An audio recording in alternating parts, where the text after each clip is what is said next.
Yes, we would like to welcome you back once again. And this is Richard, and the channel is Physical Sciences Silver Bullet. We would urge you to subscribe and interact with us. Trust me, you'll not regret. So, what we are looking at here is that what are the possible questions which come from galvanic cell? The first one, which we are going to look at, is half reactions. Half reactions.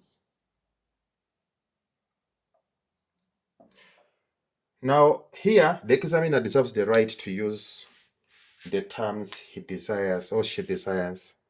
He can say, write reaction at anode.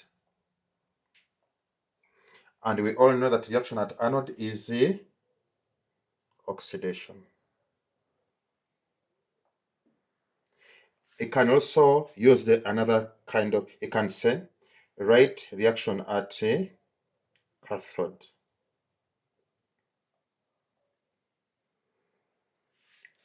Okay. Reaction at cathode, let me put this one in full. You can say write reaction at cathode.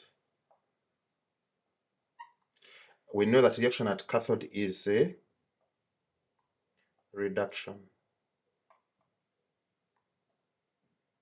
So you have to get used to these terms.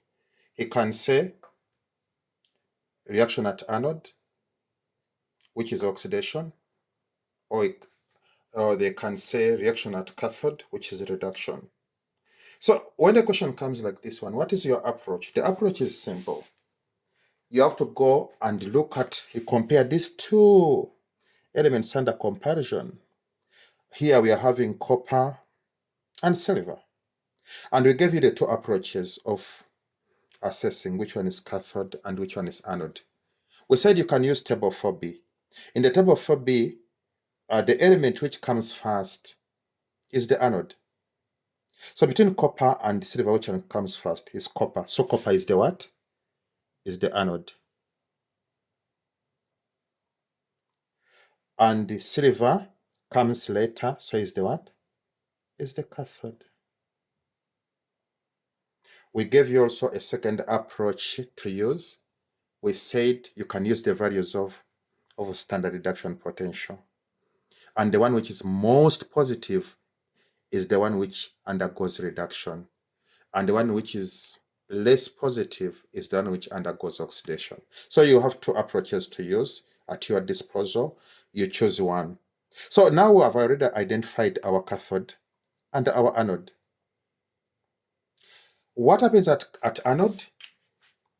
It is oxidation.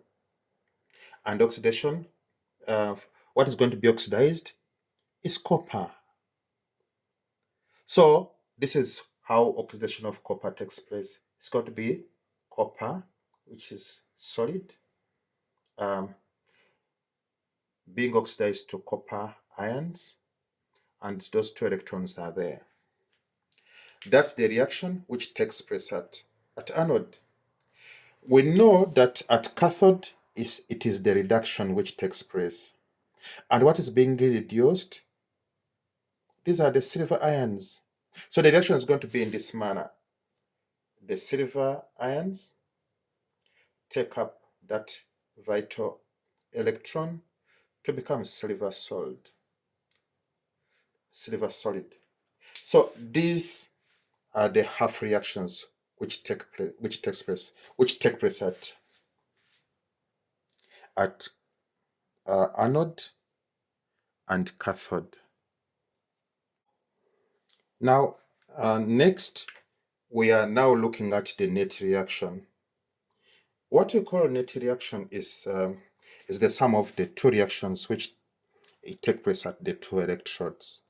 So when you look at the reaction at copper electrode, which copper electrode is our anode, which is oxidation, we are going to see Cu solid, giving us those ions plus 2 electrons. That's the reaction which takes place at anode. At cathode, we have our silver ions came in and they are reduced to silver solid. Now, these are the two reactions which we are going to add to get our net. Now, we have a scenario here that these 2 electrons are meant to cancel. But now here we have 2 and here we have 1 electron. They cannot cancel. So what do? Now, what do, we multiply this reaction throughout by 2 to afford the cancellation of the electrons. So after that, what do we have?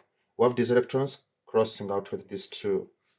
And what comes out, what remains is our net, which is going to be copper solid plus 2 silver ions, giving you copper ions plus 2 silver 2 silver atoms. So this is what we are having. This is the net reaction which comes out of this setup of the galvanic cell. Now comes the observable changes. We experience different observable changes at different electrodes. Let us look at anode first here. Our anode, which is copper half cell,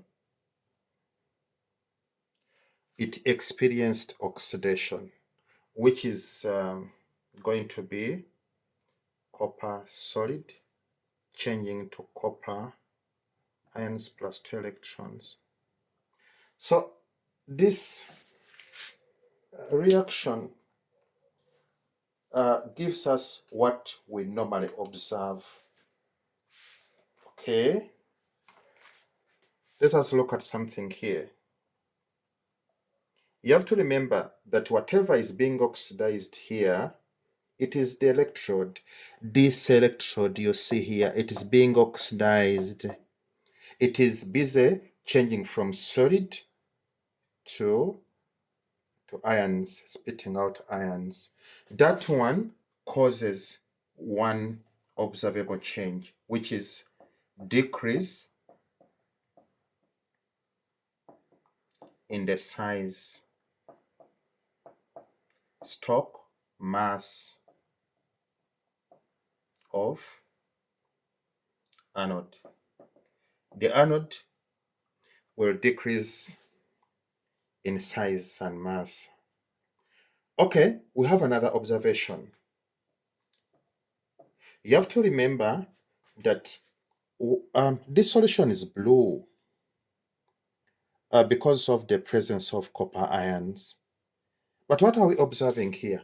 That more copper ions are being released. So the implication here is that the blue color of the copper 2 solution increases in intensity.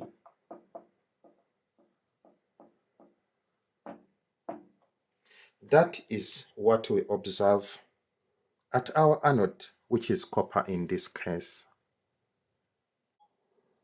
Then comes the observation at the cathode. What do we observe at the cathode? It all comes from the reaction which takes place. At the cathode is a reduction reaction. So we are seeing silver ions taking up an electron to be reduced to silver solid. silver solid. Now this reaction somehow tells us what we observe. What do we observe? First of all, we are seeing that the ions, which are these ones, are busy being reduced to iron solid, and that iron solid cling on the cathode. So what happens is that the size of the cathode increase. It swells as the reaction proceeds. So that's what we observe first. Size, stock what? Mass of what? Of cathode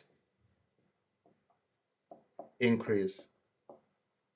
Or we can say cathode increases in size and mass. Now, the second observation, which comes after that, would be the color change. But this one, you have to remember something, that silver salts are normally colorless. So in other words, that one cannot be seen. So we are going to be stuck with one observation, which we can see there. Okay, so that is that.